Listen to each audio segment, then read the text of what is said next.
Well, my next guest needs no proper introduction, but Nicholas Stone is the founder of Bluestone Lane. Now, before I have you actually introduce yourself, I sat next to you when you opened, I think, your second location. That was probably your second one in West Village. Third. The third one back in years ago when I was like broke living in New York. This was before the oat milk days. This was before any of these trends. But you really capitalized on like the Aussie breakfast. And I remember sitting next to you when you had opened this one, and there was not nearly as many locations as there is now in 2024. And I remember even just being young, broke me, thinking like, this is so cool and this is such good food. And now Bluestone is in multiple different cities, from LA to New York. I'm assuming you've now married your now wife since probably that location. Yeah, that's true. Yeah. And it's a family-run business, which I actually didn't realize. Yeah. Which I think is like incredible, because in the way that Bluestone has expanded, you've been able to maintain not only the integrity of the company, but also like the quality. And I've seen a lot of companies fail in that when they expand. So I would love for you to introduce yourself. Oh, thank you. That's a lovely introduction. And as you said, I'm Nick Stone. I'm originally from Melbourne in Australia. Moved to the US in 2010 to New York City, greatest city in the world. Bluestone Lane came about because I missed the coffee culture that I was familiar with back home. I had absolutely no prior hospitality experience, never worked a single day, let alone a single shift. It was really about this unfulfilled need that I had, that customer centricity that I missed. And we went about opening the first store in a subterranean basement in Midtown East in a Class B office tower with no street presence, no signage. We weren't allowed the A-frame at the front. It was really had to be driven through word of mouth, and this is in 2013. Instagram had kind of just started, but it was embryonic back then. And we opened around the corner from where I was working. I was in finance, working on Park Avenue in 270 Park Avenue, JP Morgan building, and went from there. And then you were talking about West Village that opened, our first cafe that opened just short of 10 years ago in 2014. And one way you've described us is really kind, and it makes me feel like really satisfied is we crave this notion of achieving boutique at scale. So having more locations, but making them sure that they feel still individual, but curated, but they have uniformity about the things that matter, the speed that we fulfill our food and beverages, the quality of the food and beverage product, just those quintessential components that have to be uniform, but then have those natural aesthetic details, and of course the personality of the team that fits with different unique communities and environments. Forgot to mention as well, you guys, that Bluestone will have coffee at the upcoming Be Fearless event, which is on April 27th. So if anyone is coming to that event and has not yet tried Bluestone, I assume most people living in New York have, but you will be able to get some in New York. You actually just mentioned though before we started about some of those core values. What are some of those? Oh, that's right. I mentioned one about ride the wave, and we have 4 core values. One is ride the wave, which is really addresses the volatility, the ambiguity, the adversity you're going to encounter building a startup on the entrepreneurial journey, but just being part of a small business that's trying to achieve something that a lot of other companies haven't. You have to be prepared for the days where the surf's fantastic, to grow, monetize, to have really great service, to have that win, launch that product, and for it to be really successful, embrace it and celebrate it. Then you have a lot of days where the waves aren't good and it's cold and messy and it's blowing onshore. Do you still have those days? Yeah, of course we do. I have those hours. Actually, I've probably been working 5 hours today. I've had 2 shockers and 3 good hours. Yeah, it happens all the time. Like you just can't. We're in the human capital business. We're a human connection company, and humans aren't programmed to uniformly behave a certain way. They're not a machine. They've got feelings and personalities and drives and interests, and you've got to deal with that. And we're serving over 70,000 locals a week. So there's a lot of opportunities to please and to make people feel special. But of course, not everything goes perfectly.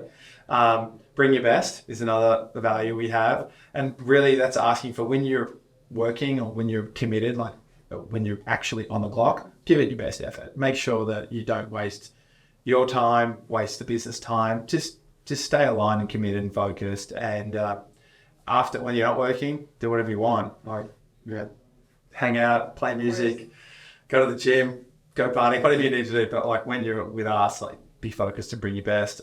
Third one is mateship, which is a very quintessential Australian New Zealand value, which was crafted through World War One when the Anzacs, Australian New Zealand Army Corps, were fighting under the British rule, actually. And the soldiers were actually almost like cannon fodder. Gallipoli is a very famous battle that was in Turkey where the Aussie in New Zealand, the Anzacs landed, and they landed on the wrong cove, but they were there almost as a distraction, and they were slaughtered, but they survived and prospered. And mateship is this balance between friendship and respect. It's just and really being part of a team, leaning in, supporting each other, doing it where you're assuming good intent, you're aligned and congruent.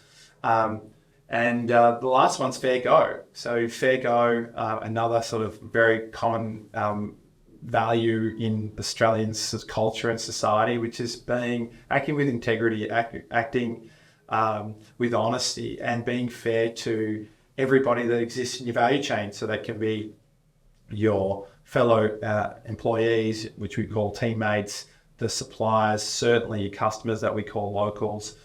Being conscious of the role you play in the community, be conscious of your impact on the broader society, and of course on our environmental and social issues, and just being really fair to also investors and all of those stakeholders that have dedicated time and made commitments to give Bluestone the chance to prosper and reach its potential. So they're just four we have. We used to have PIC, which was passion, innovation, care, and consistency, and it just seemed a little bit generic. So we made them more Bluestone influenced. So that's what we have. So you grew up in Australia. Did you always want to be an entrepreneur? Did you have that vibe? You have a brother who also is heavily involved in Bluestone. I think it's a really interesting question. I wouldn't say I grew up thinking like I'm going to be an entrepreneur. No, I thought certainly I wanted to work overseas. Like I really craved the ability or the excitement of working overseas, whether it was in the US, the UK, or somewhere. I was very interested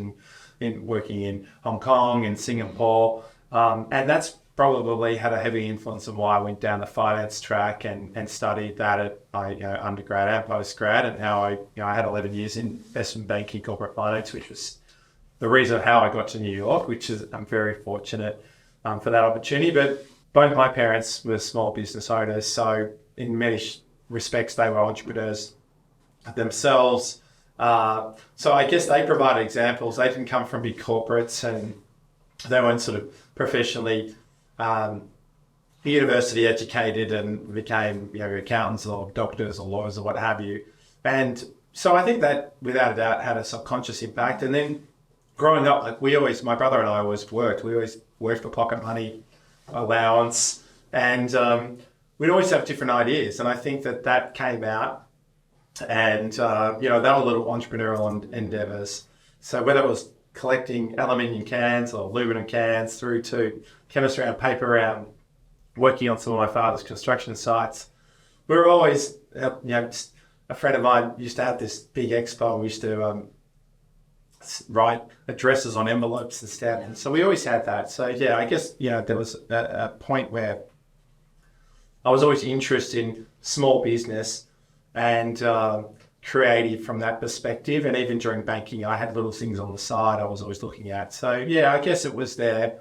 And then it started to accelerate when we finally launched Bluestone. Do you remember feeling really inspired growing up with what your parents were doing? Or just kind of looked at my parents and didn't care? I think I didn't have enough respect for what they were doing at the time. It's not until you get a bit older and you realise the juggle of bringing up kids and then trying to grow businesses. It's really hard, and they were both working for a lot of my childhood. And just dealing with the ambiguity, the challenge, the stress of being responsible for employing a lot of people and trying to build something and support a family, it's tough, but I admire their ambition. And I think I was certainly intrigued. My father had a chance to work overseas, and even though when he worked overseas, I really missed him and I was upset with him going away. Looking back at it, it was pretty, I think that certainly had an influence on, wow, like, look at these opportunities outside of Australia. The world's big. This is fascinating. Different cultures, different environments. And I think that I've always found that quite elusive, and that without a doubt has played a part in motivating me to, challenge and to reach different shores. It's so funny for me because having now made most of my base in the UK and then coming back here, but then being there and realizing it really is the American dream. So many people who are not in America want to move to a different place, like somewhere overseas. Yeah. And I'm fascinated by that because for me being there, I'm like, I wanted to leave America and go somewhere else because I find there's so much culture there in UK and Europe in comparison, I guess, to America. So why were you so infatuated by not maintaining a life in Australia? Yeah, it's really interesting because I think Australia, one of the lifestyle capitals of the world, and Melbourne has been voted sort of regularly the most livable city in the world. So Australia is one of the most livable places in the world, and Melbourne is regularly voted the most livable city in the world. So it wasn't like I was escaping Australia because I didn't enjoy living there. Like, I love living in Australia. I love being Australian. I'm very proud of it. And I look forward to the day that we all move back there.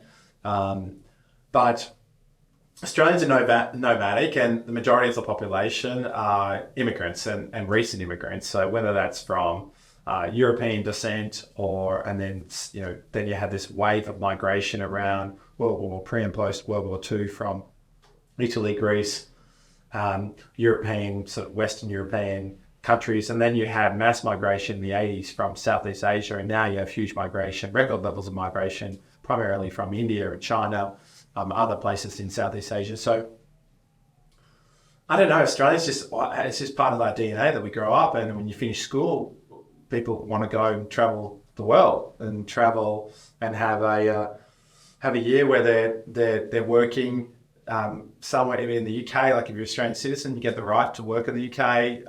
You can get 2-year visa and you can work there. So they have a big break, and I wasn't afforded that because in my last year of high school, I got drafted to play professional Australian rules football, which I did for 6 years. So I was really stifled that opportunity. And a good way to travel and to attend schoolies and what have you. So I wasn't afforded that opportunity to travel. So, I think it was just, I had an uncle that had worked overseas and was working in finance for an American bank. And I just thought there's just so much of the world to see. And I knew I was always going to come back to Australia, and I loved Australia, but it's just part of the culture. And I think you find that in a lot of Scandinavian countries, a lot of European countries. I'm not sure why it's not part of the US, maybe because the US is so big, but what percentage hold passports in the US? It's like less than 20%, isn't it? And it's wild to me how many people actually there also have never come to America. And I'm like trying to convert everyone, like, get a credit card, get the points, use it right so you can learn, travel and do all of that. But you were working, I'm assuming, at JP Morgan. I was working actually at an Australian bank called ANZ, Australian New Zealand Banking Group. So we were based in JP Morgan building, so we shared that with a couple other banks at JP Morgan, and we were headquartered in Melbourne. So I was working in Melbourne, and we had a lot of ambitions to grow really aggressively in Asia, and part of that was having strong institutional presence in London and in New York. So I was afforded this opportunity to go across and try to build this business. I had fantastic mentors and managers who were supportive, and they were the ones that gave me the opportunity. I was doing my MBA. I had the chance to exchange to New York, and just before I started my exchange, I was told that I'd be given this chance to build a business, to prove the business case, and I had 9 months, and so after I finished studying, it was the first time I've ever studied full time. So I went to university from 2000 through to 2009, so 9 years. I did undergrad, masters, and MBA, all part-time, all in business. Yeah. And it was it was a fascinating time because I was a full-time student in New York and I wasn't working. And What that school was, is this? Pardon? What school? Yeah, so I went to Fordham Business School yeah. in Columbus Circle. So I was studying at Melbourne University and Melbourne Business School, and I actually got an exchange I was meant to go to Copenhagen Business School, but at that time my girlfriend, now wife Alexandra, she was working in New York. She went ahead of me. I couldn't get a transfer because of the financial crisis. She was at university studying osteopathic medicine. She got signed by Ford Model Agency, got a 3-year contract and a visa. I said, you've got to go. I've got to find a way to get to you. And eventually found a way. And it was when I told her, I was really quite broken. I was disillusioned when I was told, you're going to Copenhagen. I'm like, no, I've got to go to New York. And when I told her, she said, oh, great, let's go to Copenhagen. So that was a pretty clear signal that she was going to be pretty special and probably a partner for life. And so I ended up going to Fordham. I didn't even know about it. Like I just knew about NYU and Columbia, and Melbourne University had an exchange with NYU, but I missed out. I was a part-time student. They were taking full-time. Made sense. I was part-time, and I was very fortunate to get a lot of support from the bank for my MBA.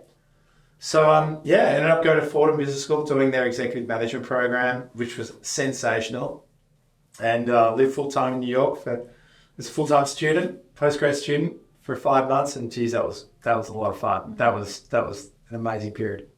New York back in that year too, 2012. So what year then? That was 2010. 2010. Okay. 2010, New York City. I was huge into rock and roll music. A lot of my favorite bands had come out of New York City. You had the National, the Strokes, the Yeah Yeah Yeahs, Interpol, and they were all from New York City. And that indie rock scene was just so big. So I was just able to see so much music, and I had friends in bands, and I was able to spend some time seeing them and travel them. I went to a lot of music festivals, Lollapalooza 3 times, and Gulf Ball. Bluestone did all the coffee for Gulf Ball for a number of years. That was a fantastic perk. Mm-hmm. That was a really good one because we'd get about 35 tickets, and we'd have half the staff working the stand and then the other half off during the festival. Then they'd swap. But because we did it for a number of years, we developed really great relationships with the management there. And I'd often be able to get close to the stage or on the side of the stage to watch unbelievable bands. I saw Tool, I saw who else? Let's see there. Kendrick Lamar, Kanye West, Guns N' Roses played there. It was phenomenal. It was just the Strokes. The Strokes hadn't played together for 5 years, and they reformed to play Gulf Ball, and then that sort of kicked off their alliance again, which is fantastic. But absolutely loved it. We toured a lot of the US and during that time, and it was a dream. Yeah. And then do you remember the exact moment you said, let me start this coffee shop? Who was your first phone call? It was during business school. I was doing a class on venture capital, and you had to work on an idea, and I was going to do something similar to Groupon. Groupon had just gone public, and flash sites were all the rage. You might remember Living Social. Of course. Rue La La, Guild Group. Yeah. I'm only 26 and I feel like I'm aging myself. That's right. You were doing really young back then. But, I was pretty intrigued. I actually ended up buying this Caribbean catamaran sailing trip on Groupon that was for 4 people or 6 people, had a private chef and a skipper. I remember getting it, and it was so cheap. And it was sailing, starting in Cancun, and we got picked up from Isla Mujeres, and then we sailed through Playa del Carmen, and it was just unbelievable. I remember, and we got it. It was I think it was meant to be 10 grand or something. We got it for $2,000. And we split it up between the 4 of us, and we were just blown away. I was like, oh, there's something here. It's not in Australia. I'm going to do something. And then started working on that a bit, and then realized, hey, actually, I had this moment where I was complaining so much about the coffee and the inconsistency of the quality and the service. The service was the thing that really rubbed me up the wrong way. I'd walk in and I'd go to the same place, but they'd never know my name. Mm-hmm. And it was just very impersonal. And that was the opposite of Australia. In Australia, it's all about having locals, not customers, where we know your name, face, and order. And it's just so important. It's so competitive there because everyone makes great coffee and great food. So to differentiate with products is very challenging. You can get great coffee, high-end specialty espresso everywhere. So it's really about walking in and saying, hey, Alexa, how are you? Do you want your oat latte? Do you want to go on a stay? How's your day going? Like, if you walk your dog, or what are you doing this weekend? You go to London. But they know those personal salient points that they can, and they're very good at small talk, Aussies, like very good social beings, Australians, I think. Probably a little secret skill that we have out there. And that's why they, I think, prosper pretty well overseas. But I couldn't get... someone told me, and said, I was always quite closed. I had a pretty closed, myopic view on Starbucks. I was like, oh, this is terrible. They failed in Australia. And so I just got no idea. How does it work? Can't believe it. And then I started to look at like how fast it grown, how successful it was, how big its market cap was. So at that point, I think its market cap was about 80 billion, 90 billion. And I was just floored. Couldn't believe it. And I thought there must be an opportunity to do something different here. Fascinating. People use Starbucks also. I mean, it's everywhere. It's consistent. Starbucks, WeWork, and Equinox, and Sweetgreen at this point seem to be on every blog. Back in 2010, I mean, the coffee culture, right? I feel like social media and this glamorization behind entrepreneurship. Correct me if I'm wrong, because I don't know what, in 2010, I think I was like 10. So I was certainly not sitting in a coffee shop drinking a latte. But the culture has shifted now where it has become so like the coffee shop and the vibe, and you want to go, people go on Yelp and they're going to these different coffee shops. So back in 2010, 2011, was there that kind of lifestyle of like people going to these coffee shops and almost like co-working from there, and it's this experience? I think Starbucks really blazed a trail from that perspective. They wanted to have their cafes as the third space, but as they got more ubiquitous and they've reached this level of commercial saturation, they pivoted their model more to fulfillment and product execution. They added drive-throughs in the majority of their locations. Yeah. I just think they realized that they couldn't execute the service proposition that they wanted at the start. They just had to evolve. It was really a function of being so successful.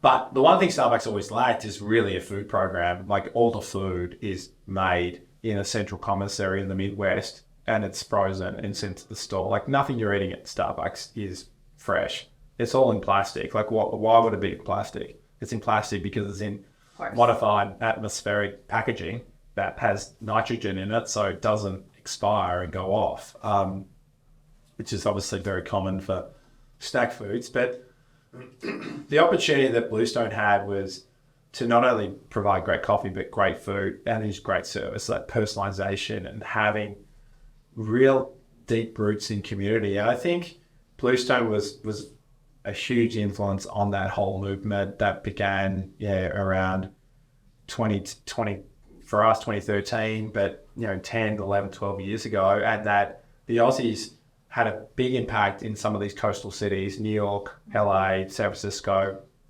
A lot of great specialty espresso places had amazing coffee, and they might have great service.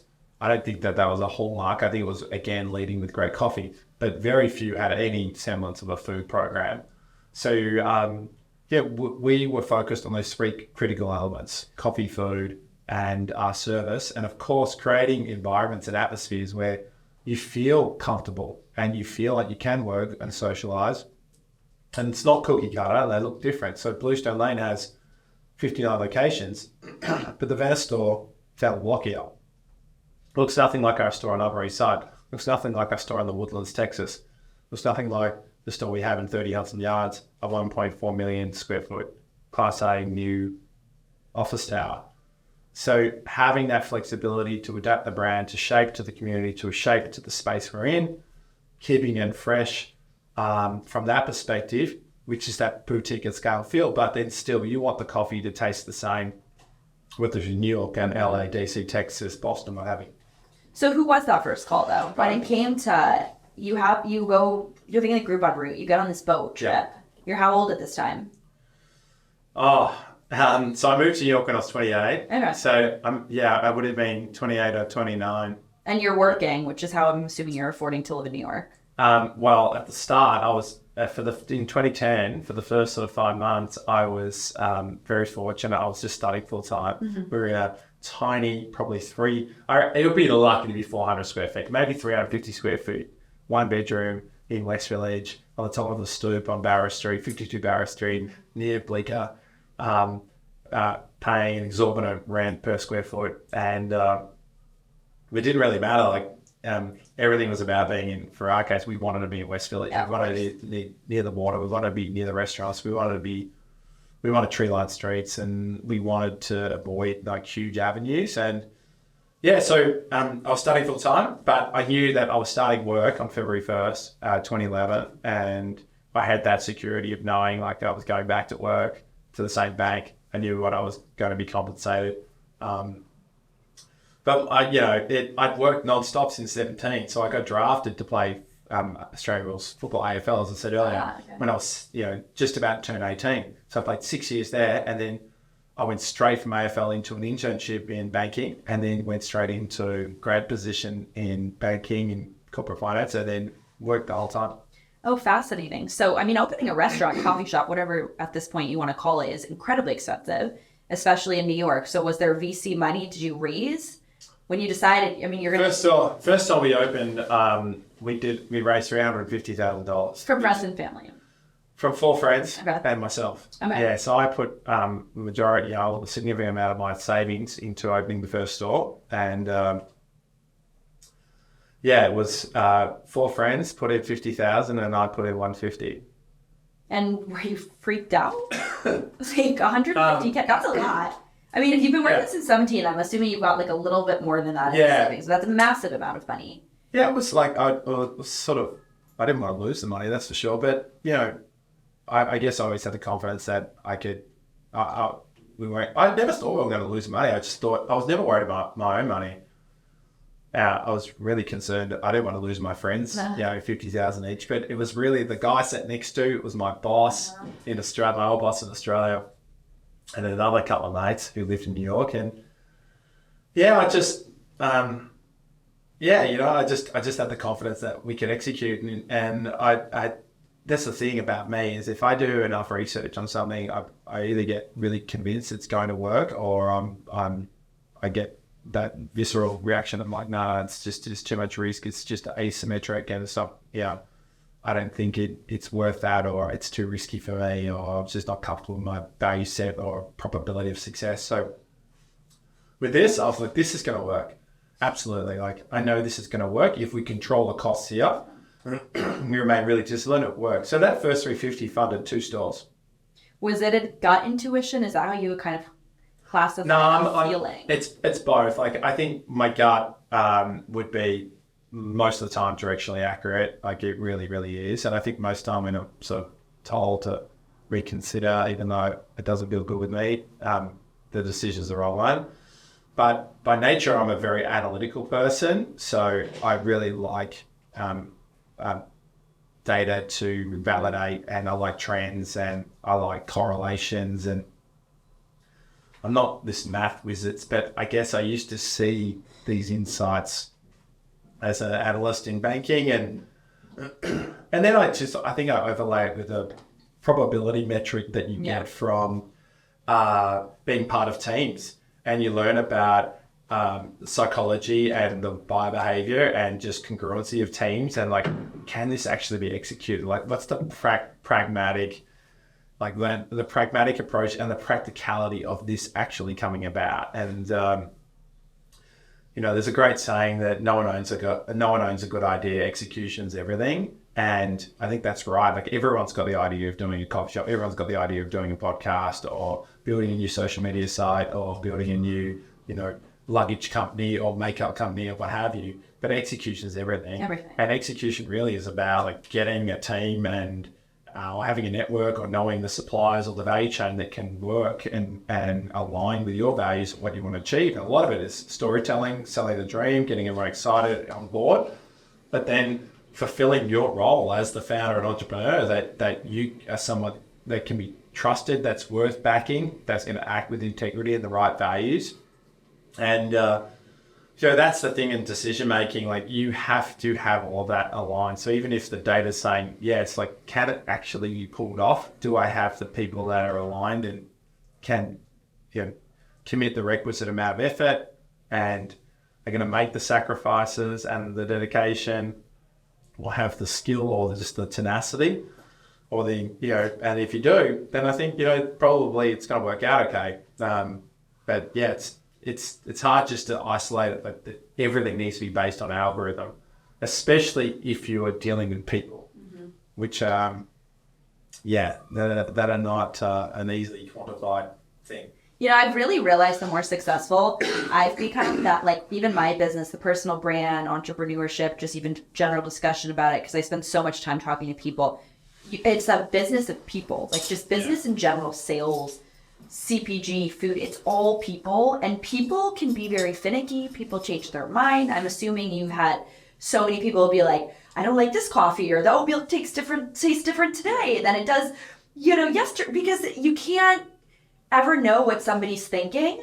And it's kind of always a hard space to be in. But if you're very confident, and that's why I'm always fascinated when I talk to entrepreneurs about that intuition and that gut instinct, is I really do think that's what sets certain people apart. I mean, you have to live and breathe what you're doing, right? You put 150K in, and you said you're more concerned about losing their money, because if you had lost your money and say Bluestone did fail, there's always a possibility a company won't work, right? What would do you remember at any point thinking, like, if Bluestone bombs? Well, I've still got that thought now. Yeah. But you've got there's nothing possible. No, of course it is. Like, anything can fail. You have to keep innovating, and you have to keep on your game. Like, bring your best. Like, one of the 4 ways we have, like, consumer hospitality is so easy to go from an in-trend brand to someone that's on the outer. It's really, really easy. Stores can tank. We can have a store that can tank in 1 month, and then it would take us a whole year to bring it back. So if you think about coffee in particular, that's focused on localized relationships. It's really not about an acquisition business, it's about retention business, serving the same person every day, or hopefully twice a day, especially if you're in a captive area. So if you're in the office building, or if you're in a residential community where it's not very transient, there's a lot of tourists, like, you focus on those who live there. You need to be the best, and you need to have a general manager or a team that act like the mayor of the community, that know the running group, that know the schools, that know the daycare, know the kindergartens, know the tennis club, know the gyms, what have you. You need to be out there doing that local area marketing. And all you need to do is, people remember experience. They don't remember the product. Like, you come in and we make a mistake with your order, but we deliver it with a smile and make you feel special, make you feel like you are, a rock star, and you've got that recognition. You'll come back tomorrow. But if we're rude to you, if we make the best coffee and we're rude and impersonal, no eye contact, and we can't remember your name, and it's just sloppy and slow and inattentive, you're probably going to go tell people, hey, Bluestone's lost its way, it's got too big, it's scaled now, and it's not like it was when it opened in West Village in 2014 when you first went there. So that's the constant challenge, especially if you want to be in the service-led, hospitality-led, you want to be a human connection company, which we do, and you want to be in the premium space. It's a lot easier if you're just shoveling food out of a drive-through and it's fast food. I don't expect any service if I went to, this is me personally, but if I go to McDonald's, like, my expectation on service is that it will just be accurate and it will be quick. I don't expect them to know anything about me. I don't expect them to even look at me. I don't expect anything other than a bag come through the window and drop in the car, But Bluestone Lane, that's not the perception of us. The perception of us is that it's got this great atmosphere vibe, that you feel like a local, that you're treated a bit, that you're special, and it's, that personalised nature is really important. And that is the Australian coffee culture. That is what you expect at all Aussie cafes. And that's what you expect at Aussie hospitality. And that's very, very hard to achieve. But I think it's just so critical to the fabric of society. And I think it's so undervalued. Think about, we've got this absolute crisis in mental health where we have disintermediated human connection with digital connectivity. So we're spending less time with other people, less time with our friends, less time with our family. More people are single, and we're living on our phones and digital devices that are creating these connectivity, engagements that are not real relationships. We don't know. Like, people act differently. It's the positive bias, and these places like Bluestone are trying to bring people together to, like, you've got to it's the old analogy. Like, if you're feeling down, like, what's the most common piece of advice if someone's feeling low? What would it be? If someone said, "Hey, Alexa, you seem like you're really down, you're depressed," what would someone say? Go for a walk, have some chocolate, do you want some ice cream, call your friend. Exactly. So it'd be like, catch up with a friend, right? And like, calling your friend versus seeing a friend in person is a big difference. It's not text your friend. Not text your friend. Do you know what, like, think about those moments when you're feeling like lost or excited. Like, the best part about life is like celebrating those success with someone. Yeah. Or when you're really down, like, just having the chance to feel a hug or embrace, or when someone says, "You know what, this is gonna be okay. Like, this is a tough day, but you're gonna be okay, and I'm here to support you." So for Bluestone Lane seeks to provide that. It seeks to be that daily ritual when you walk in. Someone makes you feel like you're part of our community. And that's what a privilege it is, because serving coffee, we could be the first human that you see. You wake up in the morning, I'm going to walk the dog and I'm going to get a coffee. Like, what a privilege it is for someone to walk in and the first human you see that day is one of the Bluestone Lane teams.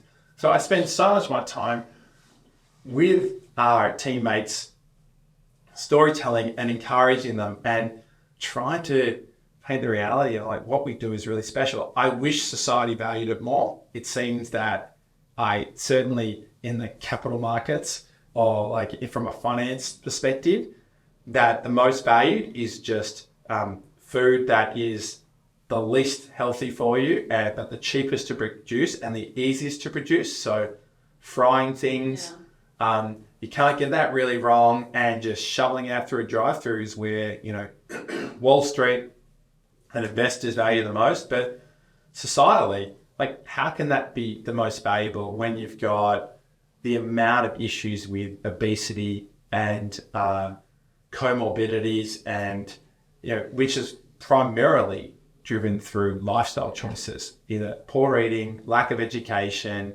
lack of exercise. So certainly from my perspective, I hope there's a bit more recognition of a lot of these small businesses and restaurants and cafes that really emphasize to make people feel good and produce products that are good for them, that aren't contributing to health-related illness, which I believe is also the number one cause of bankruptcy, which is health-related bankruptcy, either through insurance or through prescriptions they can't afford, or surgeries they can't afford, which is so incredibly sad, and particularly from Australia, where we're very, very fortunate to have a strong public health system. No, it's fascinating. Moral of the story is, everything is insane. Everything is so expensive. I can't even imagine the cost of a cup of coffee back in 2010, 2011 in comparison to now. What some of these places charge, and I'm actually curious about what your thoughts are on tipping culture. But one company actually in particular I've seen scale very poorly is Mamad, which is one of my favorite coffee shops in New York. And they used to be amazing. And I got to say, like, Bluestone, there's similarities between both. I think they're more like French and whatnot. And they haven't opened nearly as many. I think they went Connecticut now, Upper East Side, and some more in New York. And to me, the quality sucks. The people there are not happy to be working there in the way that I remember when I first sat and had a latte there years ago. And it's pretty remarkable how Bluestone has managed to do the opposite and scale properly, which I would assume has to do with the founder. Well, I think it's very kind. I don't think it's exclusively because of the founder, that's for sure. I don't know what's, I know Mamad pretty well, and I know the founder there, and I know a number of the team.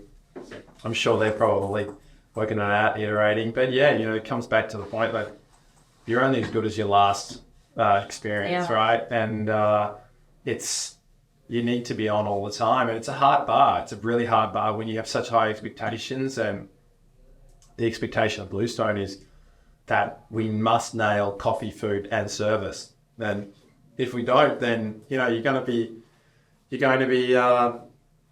disappointed, and you might actually sort of start communicating to your friends that, hey, like, it's lost its way, and word of mouth is the most important thing in hospitality. I want to ask you, what does the founder of Bluestone Lane think about tipping culture? Tell Tell me, really.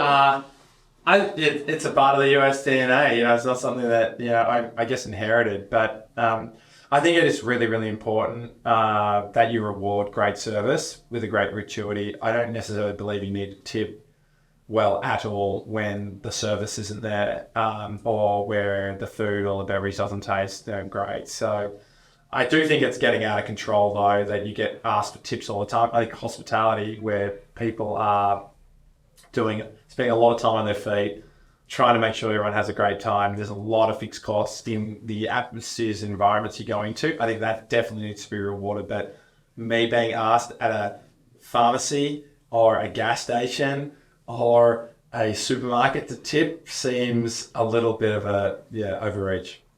Finally, some good actual feedback from somebody in the space who can say it properly.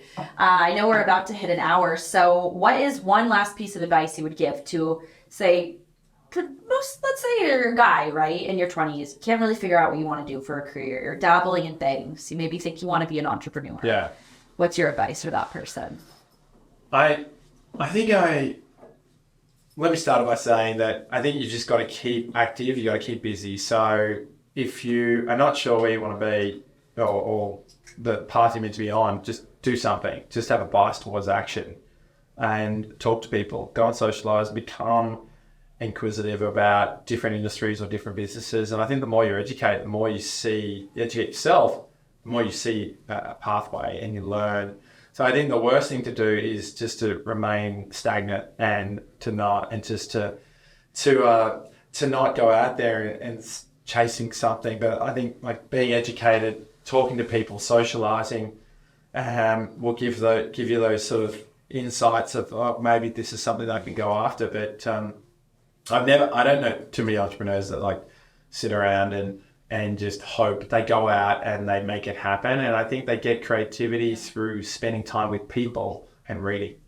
Nick, you have been a true pleasure. I am so inspired, and thank you so much. To everyone who is listening, Bluestone will have coffee and whatnot on April 27th. So I am so inspired by your story. It is a true entrepreneur success story to have sat next to you in what I guess was the third location years ago and now see the growth. So congratulations, and thank you so much for sharing your story today. Thanks so much, Alexa. Thank you so much.